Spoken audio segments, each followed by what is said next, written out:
Hello there, I'm Christopher McLeod, aka Diagnostic80 from the Full Force podcast, Generals Joe's Reviews and In Demand Toys Reviews. I bought a lot of stuff this year, like a lot of stuff. Probably more stuff than I can show in the time it takes me to finish this... Oh, no, that's it. But still, in the world of toys, I picked up a huge amount of both vintage and modern in most of the major lines. The majority of people that witness this war on plastic often ask me questions like, where do you put it all? Why the f*** do you buy all this shit? And how do you get your hair that high? I'll cover that in another video. To those people I say, stop being nosy and just enjoy the various shots of my bed sheets. Anywho, I thought I would go through some of my favourite items of the year in a top 10 because I knew that's what you all wanted. The following toys have all been released this year and are my favourite items. This is opinion based, so I understand if you disagree, but basically bugger off because I'm right and you smell like a bag of In at number 10, we are starting with a figure that I've been clamouring for ever since NECA started making Aliens figures. Yes, that's right, a character that brought us the best line in a movie ever. Have you ever been mistaken for a man? No. Have you? Private Jeanette Vasquez. Aliens was a real stonker of a sequel and had some of the best characters with the Colonial Space Marines. Drake and Vasquez were my faves because massive guns. She was played by Jeanette Goldstein, and despite being one of the most badass Space Marines ever, spoiler alert, dies in a blaze of glory in an air conditioning shaft, committing suicide with Lieutenant Gorman rather than getting captured by xenomorphs and being all impregoed by a facehugger. Kenner did a Vasquez figure that I missed out on as a kid, despite managing to pick up most of the other toys in that line, so I was very happy to get a hold of this beauty. One of the main reasons for her being at number 10 is that I have yet to crack her out. We're just done with phrasing, right? That's not a thing anymore. So that will be a priority after this video goes viral.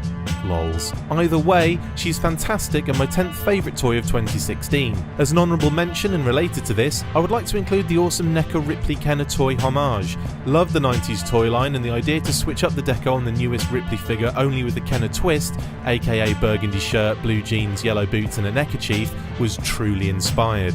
Really cool, but Vasquez edges it for me overall. Number 9 sees the franchise from a galaxy far, far away make an appearance.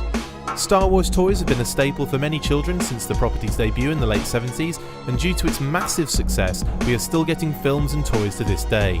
Thank you, Disney. My number 9 of the year is a character that intrigued the crap out of me after seeing the first trailer for Rogue One about 8 months ago, and that is the droid on roids, K2SO. After seeing the film, I really enjoyed Alan Tudyk's, best name ever, performance of the outspoken and sarcastic Imperial security droid.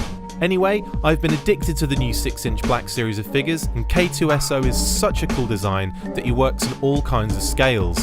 Now I just need a full-size one. Next up at number 8, I've chosen the Lord of the Thundercats. Thundercats!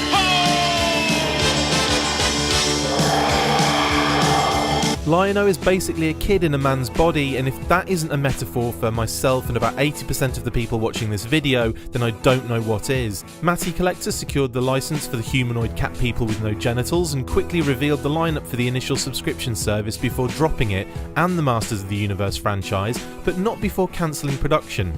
The upshot was that we got the characters they initially revealed, but probably won't get any more. Uber sad face. It's a shame because the quality of this first wave is exceptional, and even though Panthro is my fave character, I haven't received him yet. I only have Lion-O and the SDCC exclusive Wily Kit and Wily Cat. Despite a few tiny issues like not being able to use the glove that clips to the waist and having to have a lot of extra pieces for different purposes, Lion-O is absolutely superb. The sculpt is amazing and captures the original cartoon design perfectly. He gets his position in the top 10, although had I not had my figures delivered to a US address, it could have been Panthro. At number 7 we have one of my all-time favourite properties of all time ever in time, G.I. Joe. I don't know the exact reasoning behind it, but I've always had an affinity for this particular brand. Whether it was Action Man, Action Force, G.I. Joe the Action Force, or just plain old G.I. Joe, I've always gravitated towards this near-future sci-fi military franchise with all of its crazy designs and awesome characters. Why so low in the standings then, I hear you say? Nobody said anything.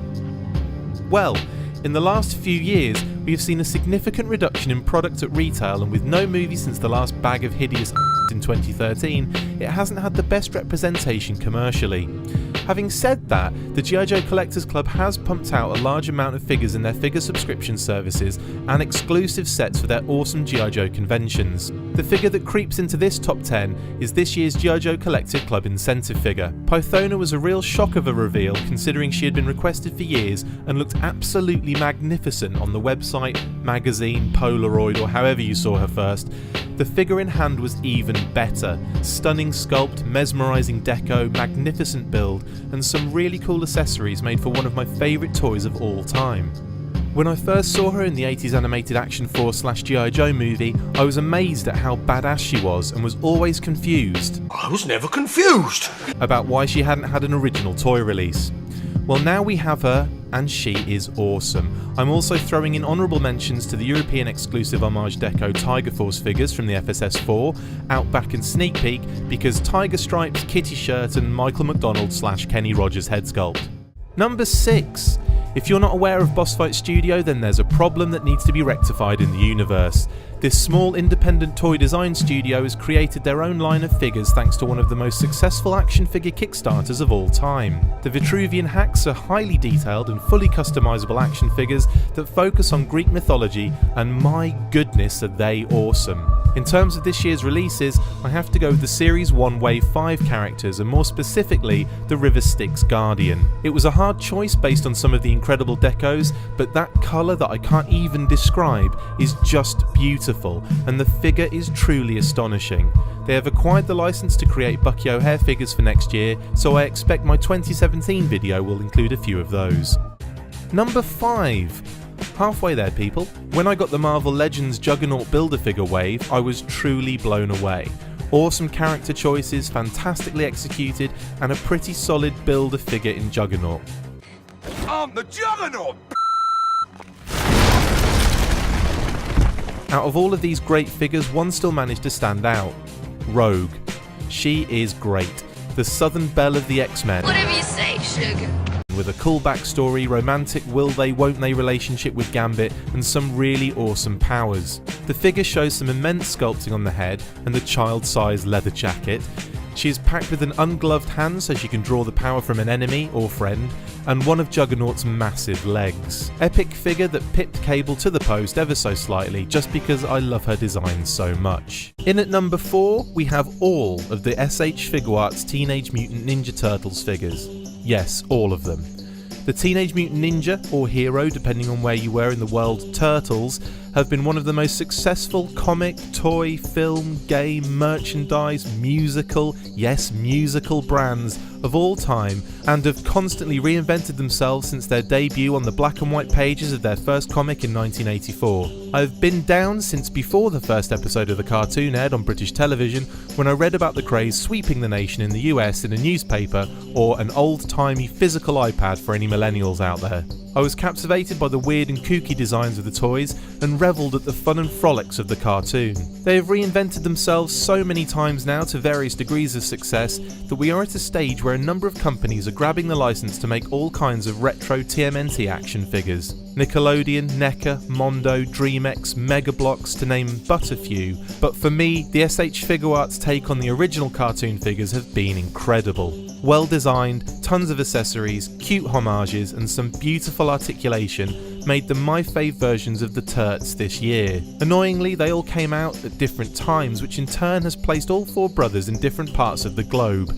Leo, Donnie and Mikey are in different parts of Vegas, probably partying, and Raph was exclusively available early at MCM Expo in the UK, so he's with me currently. As soon as I get a chance, the boys will be reunited and can finally take on the Foot Clan, who may or may not appear later in this list. They do. Number 3, and the first appearance in this list of my new Achilles heel, Transformers Masterpieces. There were so many releases this year, but I had to whittle it down to not appear too one-sided. I found it very hard to not include Ironhide and Ratchet here. The original toys these masterpieces were based on were absolutely hideous. I had both as a nipper and thought the robot modes were terrible. What Takara Tomy did was make more cartoon accurate representations of the characters, and boy did they knock it out of the park. They look 1,000 times better than the originals, and the transformations are extremely secure and satisfying. So who have I actually gone for at number 3? Inferno. You know, say that I'm a stormy, I go blam. I like it boom boom down. Take the man that say that I'm a stormy, slam somewhere down the lane. I like it boom boom down. Inferno. This guy is on fire. Pun intended. Exceptional in robot and vehicle mode, very G1 cartoon and toy accurate, and tons of cool features, including a cannon splunge feature. He edges Ironhide and Ratchet, but only just, thanks to the design mainly. As soon as I got this guy in hand, I fell in love, and that's about it. Now we are into the top 2. At number 2, insert joke here, although I've been inserting jokes throughout. Who does number 2 work for? Who does number 2 work for? That's right, buddy. You show that turd who's boss. We have a repaint of the 2014 classic Transformers masterpiece toy Ultra Magnus, better known as Delta Magnus. Long story short, Delta is an homage to the original Diaclone paint scheme for Powered Convoy, the toy that was redecoed to create the Generation 1 Ultra Magnus. In early animated footage that made it to a promotional trailer for the 1986 Transformers movie, they even had Ultra Magnus in his Diaclone colours, but that was obviously rectified for the actual release of the film. The colour scheme popped up in the comics as well. Dreamwave went with an Ultra Magnus clone, but the name and character Delta Magnus was coined by IDW Comics in More Than Meets the Eye. Takara deemed it necessary to bring the character to life in masterpiece form, and I'm so glad they did. Having already had Ultra Magnus, I was only getting Delta to fulfill my completest OCD. But in actual fact, I absolutely love the deco, and in some insane way think it is enough to distinguish him from his structural twin. I would have had Ultra Magnus quite high in my 2014 of the year, but I didn't do any videos then, and also didn't buy him until this year anyway. Delta is my number 2, but in no way is that a joke about So, we've had Vasquez, K2SO, Lion-O, Pythona, Riverstyx Guardian, Rogue, the Fig Arts Turtles, Inferno, Delta Magnus, and finally the number 1. What did I get this year that I've enjoyed more than anything, felt like I've waited an eternity for, and indeed bought multiples of? Well, the New York Comic Con exclusive NECA Foot Clan box set, of course. In 2008, NECA released the 4 turtles in their original styling from the Eastman and Laird comic, and they were totally radical. We later received April O'Neil in different paint apps, and some Mousers, but never any of the cool bad guys, aka Shredder and the Foot Clan. Well, roll on 2016 and NECA surprised everyone with 2 TMNT 4-packs that homaged the original arcade game, including the 8-bit deco. The Shredder and Foot Clan had finally been made, but still not in their original paint apps from the comic. Not to worry, NECA surprised us all again, this time at New York Comic Con with the original Shredder and the Foot Clan, which led me to buying 4 sets of them. They are superb and well worth the wait. My turtles finally have bad guys to fight. Kids. So that's my little look back on 2016, toy related anyway. I hope you enjoyed it. Feel free to post your own top 10s of the year in the comments or wherever you want. I can't tell you what to do, I'm not your real dad. I hope you all have a happy new year. See you in 2017.